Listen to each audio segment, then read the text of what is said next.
Hello, everybody. My name's James. Welcome to the third and final clash of the correspondents ahead of blank game week 32. We've got another one at a team near the top of the table and one near the bottom. Let me introduce you to our Liverpool correspondent, Dan Lord. How are you, Dan? I'm fine, James. Nice to see you again. Thanks for having me on again. Likewise, mate. Always a pleasure. And our Nottingham Forest correspondent, Mark Sutherns, is in. How are you, Mark? I'm all right. Yeah, been better, but I'm chin up. We'll get there. Dan, must start with you. Just the 6-1 at Leeds on Monday night. We were just talking offline saying actually didn't start very well, but by the end it was top four's back on. We can still do it. Can you? Mathematically, we can. Yeah, of course. I just can't see the teams above us slipping up, particularly United. Newcastle seem to have hit a bit of a brick wall, and they're not as fluid as they were earlier on in the season. I think probably fatigue. They've not had much rotation, have they, in that squad? And I think it's probably showing towards the latter stages of the season, a bit like Arsenal, probably. So yeah, we could. I'm still not, singing that we're going to finish fourth. I still don't see it happening, but we could. It feels like every great result is then followed by a bit of a smack to reality. The 7-0 incredibly against United. Big smile from Dan for the benefit of the audio listeners. Was then followed by obviously the defeat at Bournemouth, which was obviously really unexpected. You've got 8 games left, 5 at home. We know you're a different beast home to away. And those away games are West Ham, Leicester and Southampton. Could be 24 points here, couldn't it? Could be. But alluding to what I said before, I don't think 24 points will be enough. Oh, I think it might be, Dan. No, I'm not sure it will. What do you think, Mark? Can they still finish fourth? Yeah, I think you're overestimating United and Newcastle. I guess we're counting the other teams out of it, although the way Villa are going, they're on a bit of a... And Brighton. Run. Yeah, and Brighton. So I guess the way, if you were fifth, I would back you, to be honest, but because there are those 2 teams above you, I guess there's that to factor in as well. 3 teams above you, there's that to factor in as well. So it's not just catching United and Newcastle, is it? I guess it's getting ahead of those other 3 teams as well. Mm-hmm. I think it's gonna go very close. I mean, like you said there, James, the fixtures, you back Liverpool at Anfield to win those games, and those away games look winnable. Certainly look winnable, don't they? So. Yeah, I think that you're going to push them teams above you very, very close. I think considering the form at Anfield, you'd make a case that probably the West Ham game next Wednesday might even be the hardest game you got left, mate. Mm. I was thinking the same when I looked at the fixtures. I thought West Ham's probably the tricky one in there. If you win everything left, it puts you on 71. That will normally get you top 4, mate. For Newcastle to match that, they have to win 5 out of 8. And they've still got to play Arsenal. They've still got to play Brighton, admittedly both at home. But you could put the real pressure on over these next few, I think.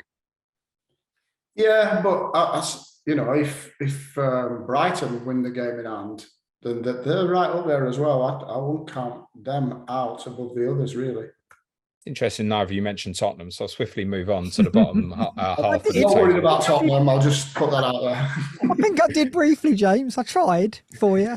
Mark, just don't bother, mate, honestly. We've been there all week joking about it. Dr. Tottenham will see you, Dan, in game week 34, mate. You might as well put them 3 points up now. Mark, you're on 27 points, 31 played. You are only outside the bottom 3 on goal difference. Yet it feels worse. Is that fair?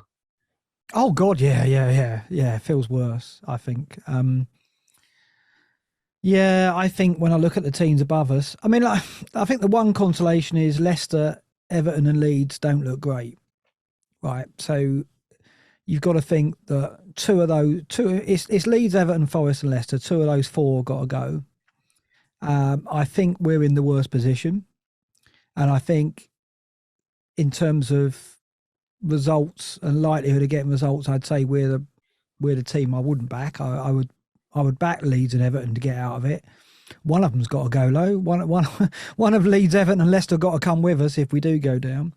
Whether we can catch another one of those, I don't know. I mean, it really comes down to, we've got Brighton at home after Liverpool. We've got Brentford away. We got Southampton at home, and we've got Palace away on the last day. Those 4 games are games that I think we could get points from. We got a little known Arsenal at home to come as well. No, I didn't mention Chelsea away, mate. Chelsea away. I guess, people are saying, oh, you might get something at Chelsea. The problem is like I look at Leeds and Everton and Leicester, and you just think they could pull an unlikely result out of the bag, like a point away from home or even 3 away from home. And like Leeds could go to Fulham and win quite easily. Well, I just don't see that result in us. So it's just a scramble for any points now. It's not, I don't look at any of those fixtures and think we can get points easily from any of them. Maybe Southampton at home, we should win that. But apart from that, the way we're playing, the lack of confidence, and I can feel it draining from the supporters now, which is a really alarming thing. Like I think the Brighton game's crucial. If we don't get 3 points in that, or worse, if we lose that, then it's gone, I think. So midweek, like Dan said, for Liverpool, West Ham, I think us at home to Brighton, absolutely crucial. We spoke to you before 29 and we looked at the Leeds Wolves fixtures. You said you thought you'd probably need 4 points. I said we get 1 and we got 1. Yeah. Absolutely called it. I thought so though. I didn't see us beating Wolves and I could see us losing to Leeds, and we did exactly that. We should have beaten Wolves. We really should have done. I don't think we deserved anything at Leeds, to be honest. I think we were very negative once we went 1-0 up. I don't understand why we went on. We could have taken that game by the scruff of the neck at that point, because we looked like we were at a goal ahead, and their confidence had gone. The crowd were quiet. Look at what's happened to Leeds in the 2 since. Yeah, I know. Why didn't we go for it? Why didn't we win that game? We could have done. So I think we could have come out of both those games with more than we got, but we didn't. And this is it. It's typical. We're showing no courage or bravery. That's the problem. It's gone from us, and I just don't see us getting enough points. So I think sadly, I think we're gone. But it'll be, we'll see. Leeds and Everton and Leicester aren't in great form either. I mean, none of them look like they're going to pull out of it. So it could well go to the last couple of games. I don't think we're going to be cut adrift or anything. It almost feels like, particularly with Leicester and Leeds, the pair of them's next 3 are quite good. Leeds, Fulham away, then Leicester, then Bournemouth. Leicester, Wolves, Leeds, Everton. So the 3 that's kind of around you, if we're excluding Southampton at the moment. Obviously, Leicester play 2 of them. It almost feels like at the end of those 3 games, if you can still be in touching distance, when it swings back to you play Southampton at home, and then they've got tougher fixtures. And admittedly, what you've got afterwards is tough as well. But if you could almost be in a similar position where you're sort of only goal difference behind after these next 3 weeks, I'd give you a chance. But I think you've probably got to hang on over these next few. Yeah, I think this is why the Brighton game, I think as well, it's only one victory would turn it around. Like, I think if we beat Brighton, which is a big ask, and I'm sure Dan will hope we do, then we could go to Brentford and win, right? But right now, there's no chance of us going to Brentford and winning or getting anything, right? So we just need that. We need that confidence back in us, and we need a result to do that. And it's just not coming. It should have come against Wolves. It could have come against Leeds. It could have come against Everton. It's just not come, and those were the best opportunities. So now we've got to do it against an opponent who is far superior in Brighton. We could do it, midweek, home crowd. A few months ago, I'd have backed us in that game. So, and we've got players back. I don't know. So Brighton's crucial. If we can get a victory against Brighton, then it's back on again, I think. You both changed system over the last few, which I'm keen to speak to both of you about. Dan, this Trent change of position feels like it's come from nowhere. Or was it something that was happening before and we hadn't noticed? It's tried to slide it in there a couple of times, but not to the same intensity as they've done now.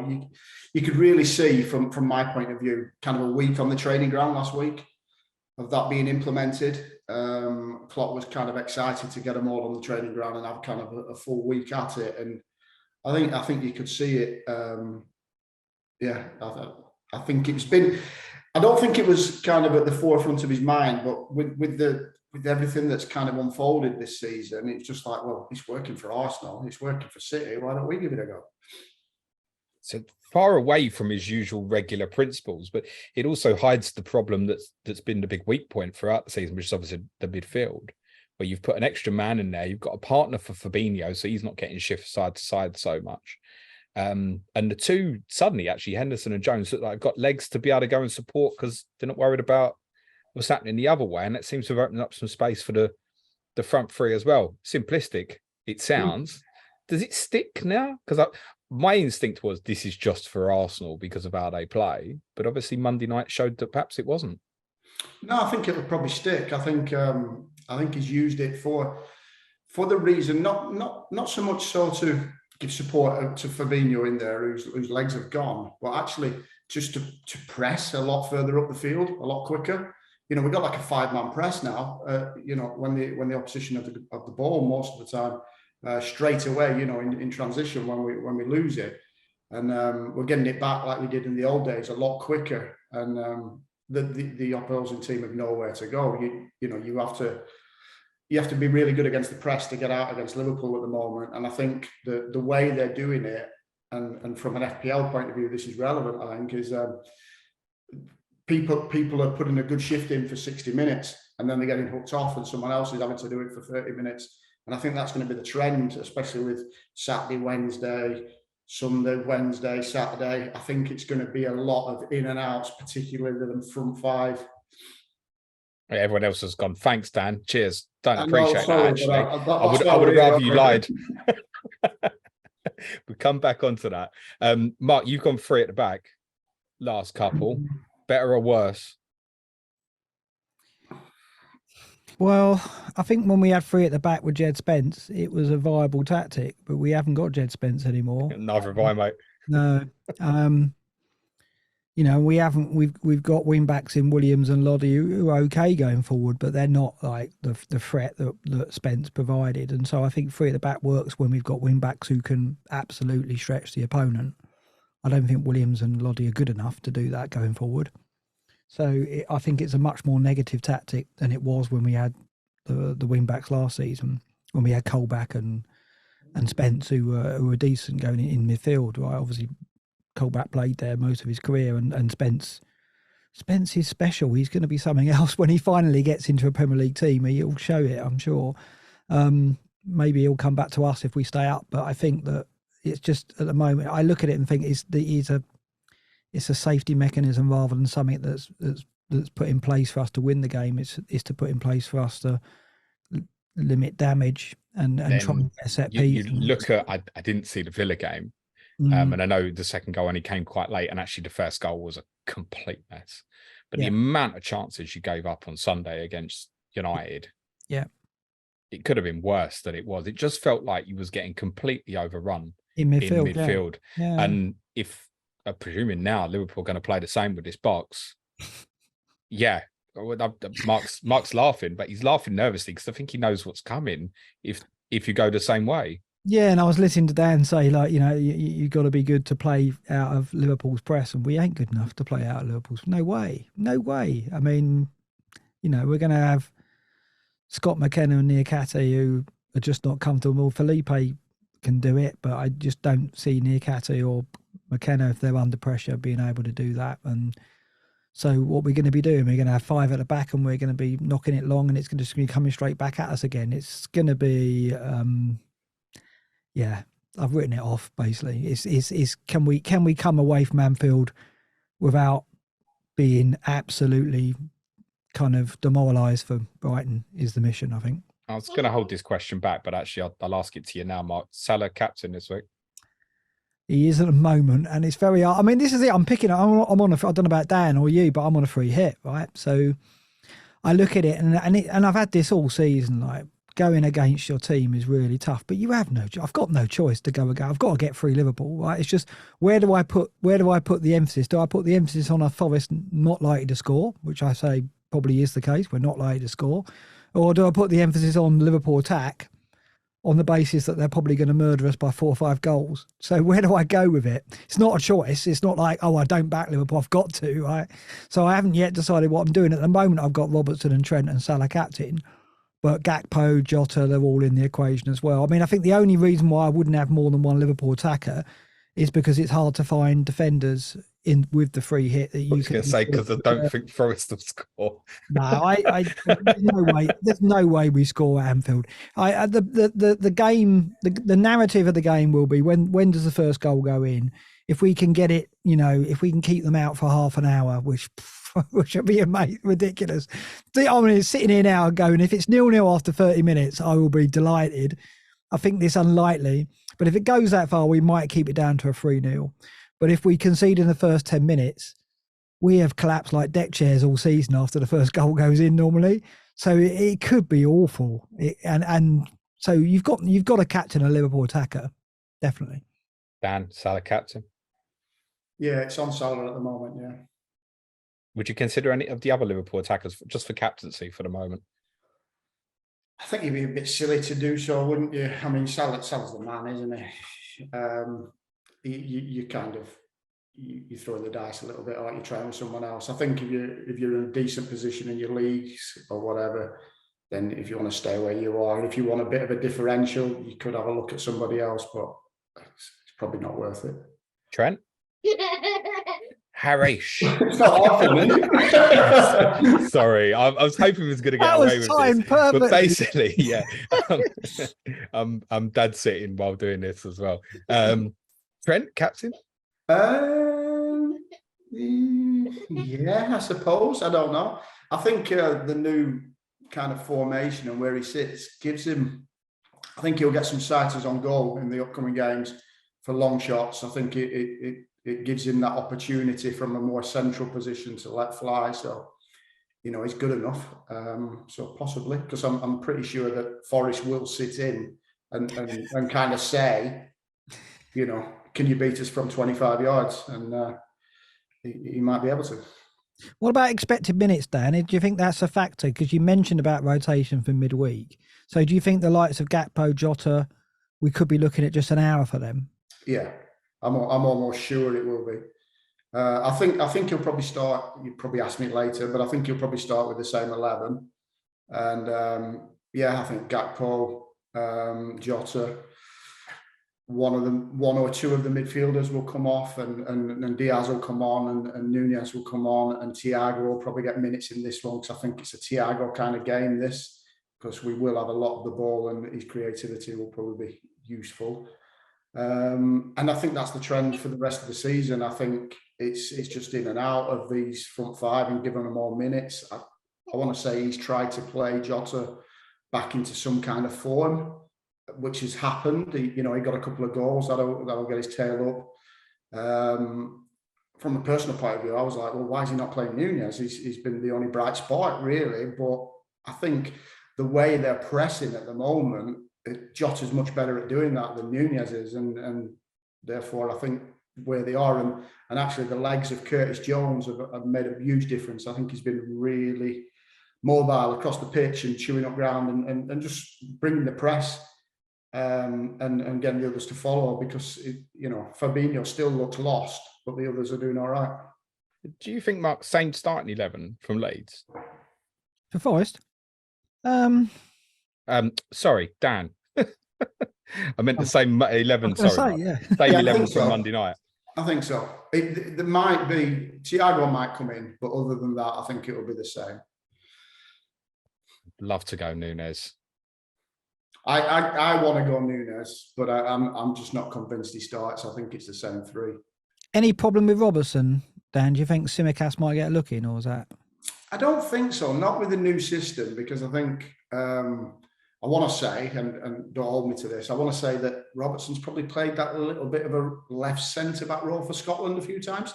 Him and Tierney, I think, rotate that role sometimes.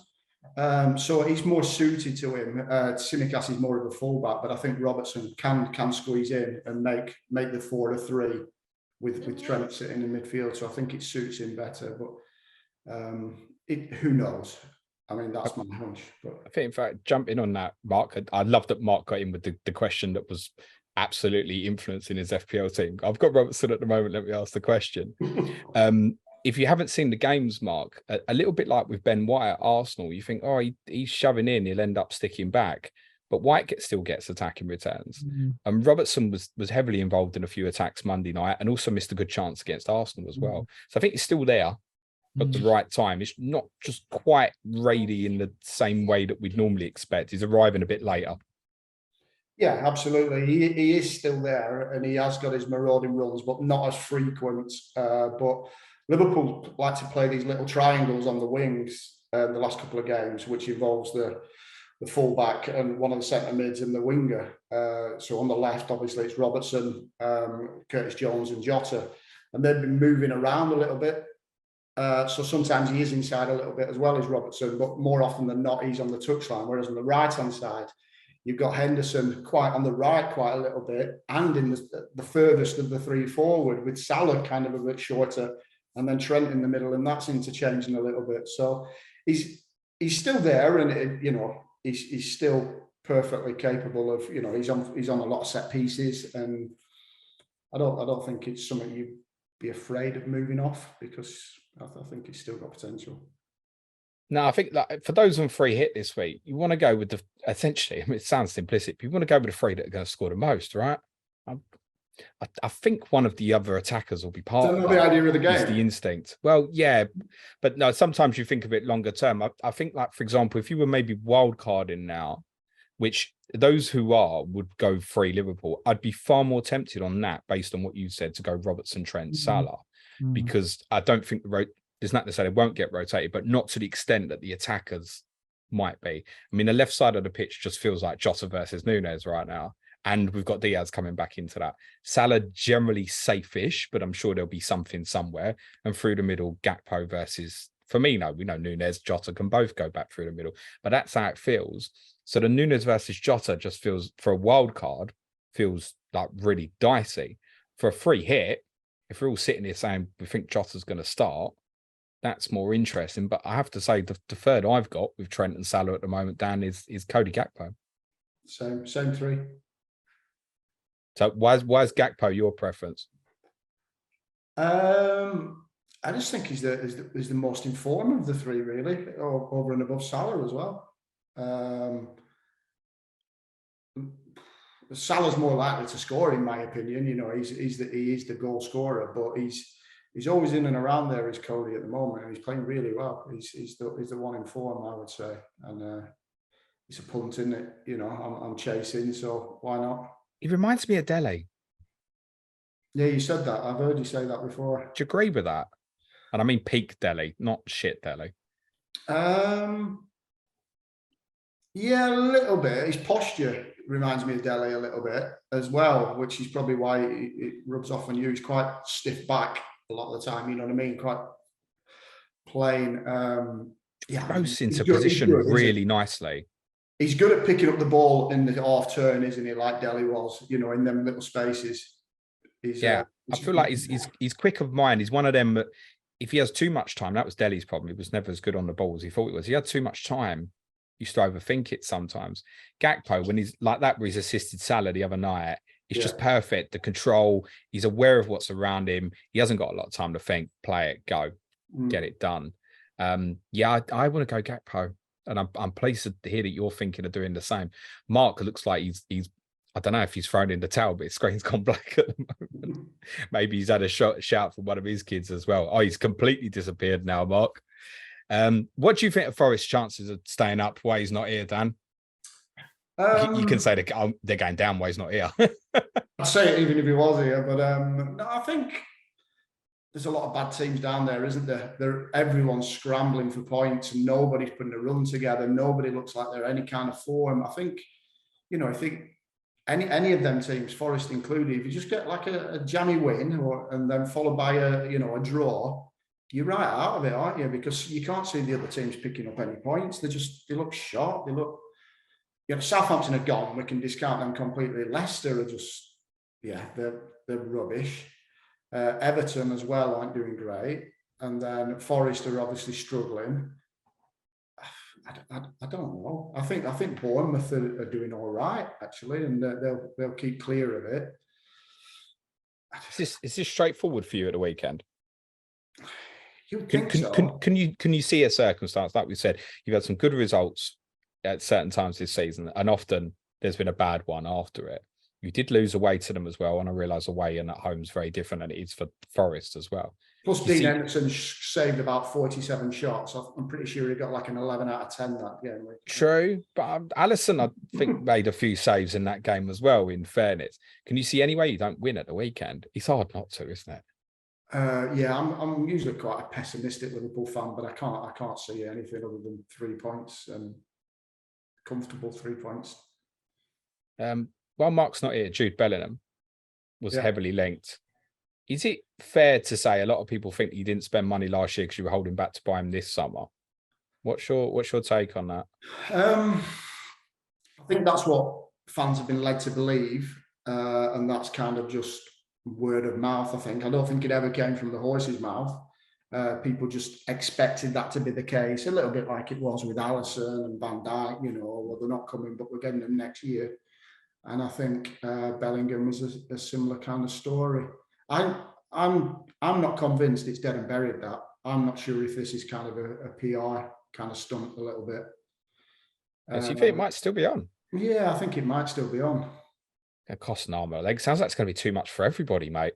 Yeah, and if it is, it's the right thing to do. Liverpool pull the plug. I think Bellingham's unbelievable, and I'd love him at Liverpool. But to sacrifice bringing in the bodies we need just to get Bellingham as one of them bodies, I think it makes no sense. But I don't think it's dead and buried yet. There were rumours at the time with Alisson that we pulled out, and then he ended up coming. Part of me wants to think it's a bit of a player kind of poker with Dortmund and say, well, look, you promised us last year we can have him, give him another season, giving him another season, and now you're asking stupid money. We want to pay this. 84 million is apparently what we've rumoured to have offered. They've said no, we want 140, and Liverpool have said, well, screw you, then we'll just leave it. We're not paying 140. And if Bellingham really wants to go to Liverpool, can he force that through? They played hardball a little bit with United with Sancho, didn't they? And look what happened there. So who knows? I mean, I'm not that bothered, depending on who the other bodies are we bring in. There's lots of decent players that. Well, that's it. That's the big debate. I think even if it did still happen, would you rather get that one potential superstar player who's potentially a captain for you in the future, etc., or do you need 2 or 3? We need 2 or 3 or 4. I would say. I think we almost definitely need 2 midfielders. If the tactics that Klopp's using now are to go forward as well, I think we need another kind of centre-back, full-back hybrid who can play a bit of both to squeeze in on either side. If this Trent coming, into the midfield is a long-term plan. Regardless, we need bodies because almost definitely the Ox will go, Naby will go. Part of me thinks that Curtis Jones is this is his audition now, and saying, look, you've got the rest. Firmino's obviously said he's going to go. Yeah, you've got the rest of the season. Can you show me what you've got? Are you good enough? Or are they putting him in the shop window and saying, we don't want you long term, but I've always been a big fan of Curtis Jones, and he's never really kind of lived up to what I thought he could be. And he seems to get injuries and then falls away and comes back again. I think he's a tremendous talent, really good on the ball. He's so comfortable on the ball. You feel like you can't get it off him if you wanted to, but then he's kind of too safe sometimes. And I think against Leeds at the weekend. Or on Monday night, should I say, he was given a bit more freedom. I know the scoreline dictated that a little bit, but he was able to express himself a little bit and not worried about, if I give the ball away, who's behind me. Fine, I've got 5 of them behind me at the moment. So, yeah, we definitely need bodies. We need bodies in there, whether Jones stays or not. Do we need a backup for Alisson? I believe Kelleher's probably going on loan if he's not sold. You'll need a replacement for that if he goes on loan. Yeah. That's what I mean. A backup for Alisson, because I believe he's going. He's either at the very least going on loan. You know what I mean? He's getting too old to be sitting on the bench every week, and Still prestige is a lot to be said for being number 2 at Liverpool rather than a number 1 at someone that's struggling to stay up, for example. Yeah, but it depends on the mentality of that player, doesn't it? Do you want to play week in, week out, or do you want to, have, like you say, that prestige position? I know what I'd have wanted as a player. Yeah, but then the flip side is if Alisson was to have a serious injury, heaven forbid, he's playing every week in the Champions League, challenging for titles, etc. That's a game changer, isn't it? Well, it is, and you would think long term he will succeed. Alisson, when he leaves and goes on or retires or whatever he'll do after Liverpool, he's next in line, and he's learning from one of the, if not the best around, in my opinion. I wonder where Mark's gone. He said, Zoom buggered for me. I'll keep trying. Lost camera, can't get it back. Mark, when you watch this back, mate, I presume the camera hasn't moved. It's probably exactly where it was. I'm going to put you on the spot, though, Dan, on Forest. With Cooper, are you surprised that he's still in charge? Because in the amount of changes we've had through the Premier League this year, and obviously yours is still there naturally, are you surprised they haven't changed? I don't know. I'd say Forest fans will probably see it differently, but for me, no. I think that, it's a long-term project. I think they know that there, and they think they've got the right man. I mean, he's had a ridiculous amount of players, hasn't he, to work with and find the right system. And it's probably not easy for anyone, especially when probably, majority of them players are not good enough anyway. You wouldn't be surprised if he got sacked, but I think he'll probably bring them straight back up if they went down. I'll speak for Mark on this. I know he absolutely would rather that he sticks around. I know when we spoke to Mark a few weeks ago, he was becoming a little bit frustrated and a little bit disillusioned with some of the style. But I think he's honest enough to accept that it looks like the worst is probably going to happen for them now. And they'd be best placed to come back with him. A la Burnley come up with Daesh, went down with Daesh, and then they stuck around for 7-8 years. And the size of Forest as a football club means that once they sustain, there's every chance they can be someone that's regularly around about mid-table, pushing for top half. They are a well-supported football club, better than certainly many others actually in the Premier League. They've got a deep tradition, obviously European Cup winners twice. As they love to tell us, if anyone's been to the City Ground, you'll get told that Nottingham Forest have been champions of Europe. But you just ask them, were they born? Most of them weren't. I'm a little bit surprised they haven't changed. Personally, there's not a feeling that they should have, but it just feels like there's been lots of opportunities where I think most other clubs would have acted. It feels refreshing in a way that they haven't, but then I guess ultimately if they go back down and they start badly next year, they'll change anyway, and they'll have wished they'd changed now. Yeah, that's pretty clear, isn't it? Well, I don't think he will. I think he's, he is a good. I think he is or will be a good manager. Obviously, he's still relatively new into the game, but he's very highly rated. He's been linked to other jobs, including the Tottenham job. Yeah, he's very highly rated. I mean, I haven't watched Forest much recently, but they seem to be playing for him still. Although I don't. He's like I say, I've not watched Forest recently. I think that Yates, when he got injured, that was a big miss for Forest. I think he's really important for Forest. I think my concern for them, and I spoke about this on the pod on Monday, when they had a really good spell under January, February, it felt like they'd finally kind of locked down, not necessarily a core starting 11. There was a core sort of 9 or so, and it's like this is what we're going to be. We're back 4 now. We're playing like this. It almost stumbled on this with Bolly playing centre back, and actually haven't been the same since he got injured, despite him making a horrendous start when he got there. But now you look at them, and it just feels like they're changing from game to game. I was really keen to ask Mark what he thought the team lineup would be on Saturday, because other than 4 or 5, it's pinned the tail on a donkey at the moment. And to the extent even not knowing which positions the centre-backs will play, I would be surprised if they changed from a back 3 to play a back 4 against yourselves, Dan. And I'm sure against you, it will, as it has been in the Villa and United games at certain stages, become more like a back 5. Do you have any concerns from that perspective that it can become a bit of a slog?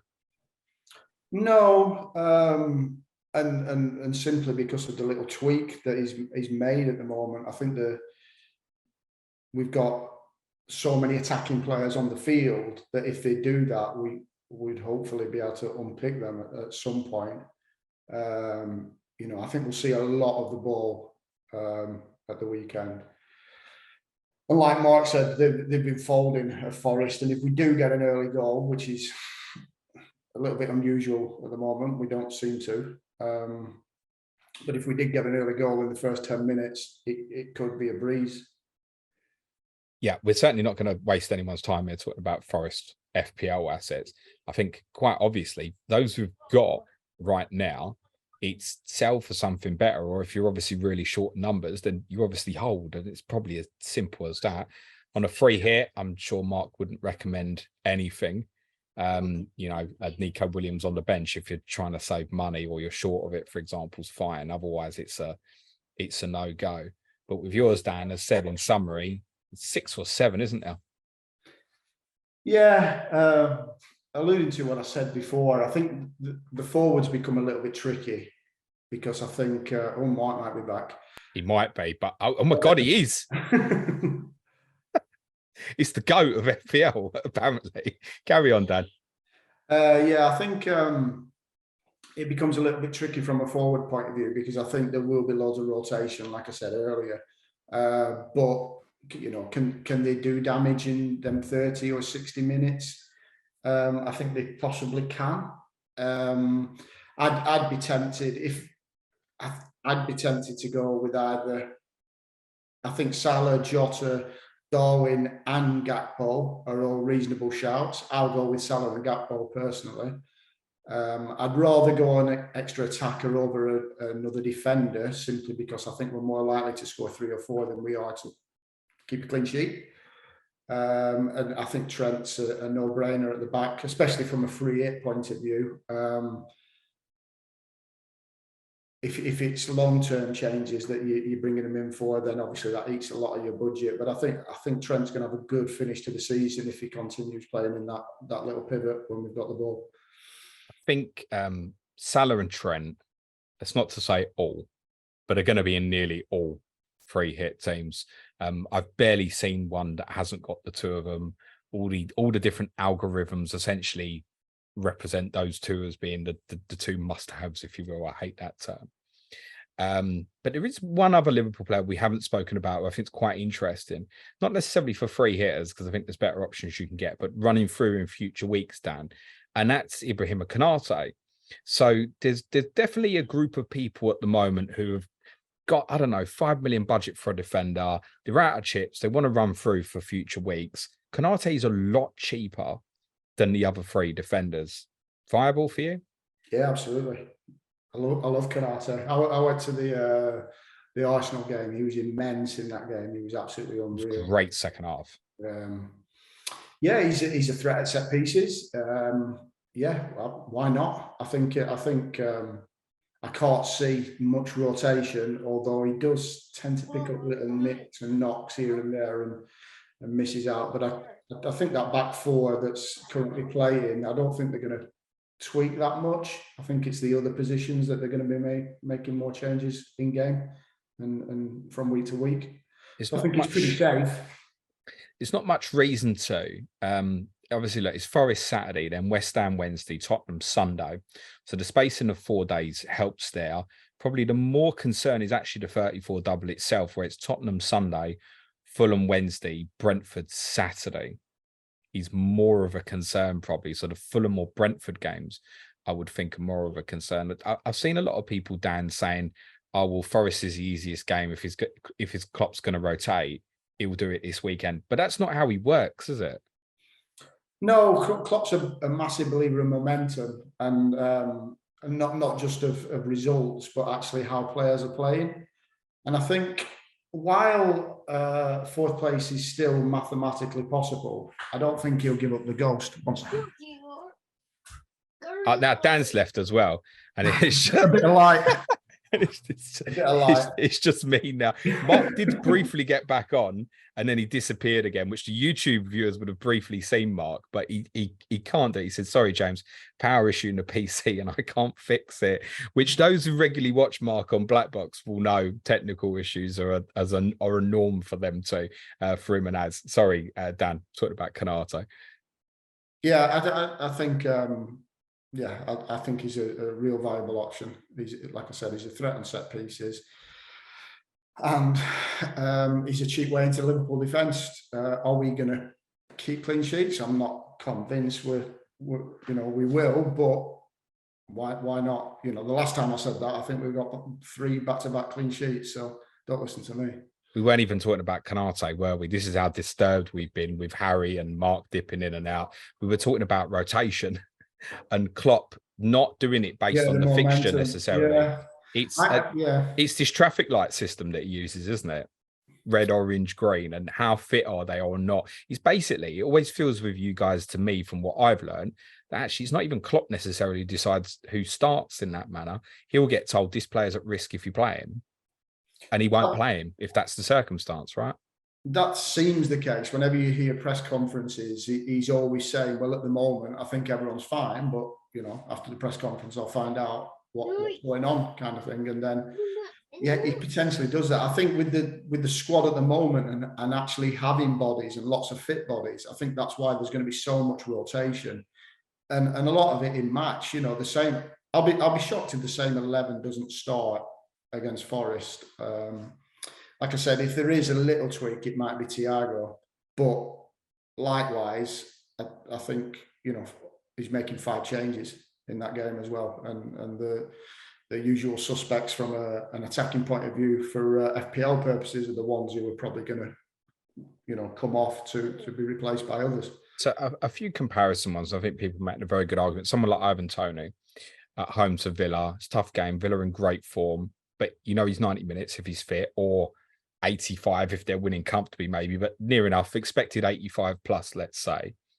Why then pick a Jota on, say, expected 60, 65 over a Tony on an expected 85? What forward line are you intending to go with, Dan? Can I ask? If you know, if you don't know, you don't know. No, I do. I think it will be. I'll probably play 5 in midfield, I think, this week. Yeah, I think they're doing the same. So Solanke will be the one who sits on the bench, and I think I've got Gabriel Jesus and Ollie Watkins. As soon as I don't have him in the real game and he's absolutely killing me, I just thought I'd bring him in on a free hit and enjoy him for 1 week. So you're not going Jota, therefore you've obviously decided to go Gakpo in midfield. Yeah, I'm going Gakpo. Yeah, that's what I've decided. If Gakpo wasn't available for whatever reason, I don't know, let's say Friday afternoon we found out that Firmino was going to Firmino was going to start instead of Gakpo. Would you be tempted to go Jota instead? Yeah, I will go Jota instead, yeah. So it's a Gakpo over Jota. Is that just because the extra, the midfield as well, the point for the goal, the point for the clean sheet? I just think I don't expect rotation, but if there is, I think he's least likely to be the one rotated over Jota. I agree. And like I said earlier, I think he's the one in form. And yeah, like I said, got the extra point in midfield for a goal. I also feel, and you can correct me if I'm wrong here, Dan, but if it was going badly, let's say it's 0-0, and there have been times, we saw it in the Arsenal game where he's gone with 4 attackers. I feel in that circumstance, there'd be more chance of Gakpo staying on the pitch than Jota. Would that be fair or not? I would say so, yeah. And it's more so because of I want to say more so from a kind of a height and point of view. Yeah. On set pieces. Jota's good in the air though. Oh yeah, he is. But Gakpo's a presence, isn't he? Whether he's good or not, he's a big lad. He's 6'2", 6'3", isn't he? He looks so lanky. And we can't forget that Jota is actually still playing himself back into fitness. You know, he had a bad injury. He was out for a long time, and I don't think he's going to get 90 minutes between now and the end of the season, if you ask me. But saying that, I think out of them from 5 or 6, there's probably only Salah who will consistently get 90 minutes. So it's kind of rolling the dice really a little bit, I think. Yeah. If you were wildcarding, Dan, which 3 do you think you'd go with? Say you had to get 3 in there for the rest of the season. And factoring in value like Konate and things like that. Yeah, I'd probably go Salah, Trent, and probably a Konate. Yeah. Yeah. Any thoughts for the keeper? No, I don't know. I don't like going expensive keepers. I prefer getting my save points. I prefer David Raya getting 4 points, even though they concede 3. But actually, it felt for a period, for a little while, that actually he was remarkably, for a change. We always said, oh, it's a waste to go with Alisson. But actually, for a long period, it felt like actually was the best way to go because the others just were not justifying the value. But it feels like now, Trent over the last couple, these 8 games that you've got left, it feels justifiable. I think with a caveat to say to people that it's, for me, it doesn't mean that Nunes won't start over Jota this week or Nunes won't get back in a few weeks. But I think for rotation, the Fulham and Brentford games are likely to be a bigger problem than this weekend. That's my take. Yeah, I think they'll stay in 11, like I said before. If I knew Nunes was going to play, or I was confident he was going to play, he'd be straight in over Gakpo without a shadow of a doubt, and I'd accommodate him by shifting things around. But I'm just not confident he will. Dan, thank you for your time. Mark, if you're listening or watching back, thanks for your time. Sorry we lost you, mate. There's a reason you're the FPL GOAT. Dan, give us a correct score prediction for Saturday then, mate. 4-1. Oh, Forest to score. Yeah, why not?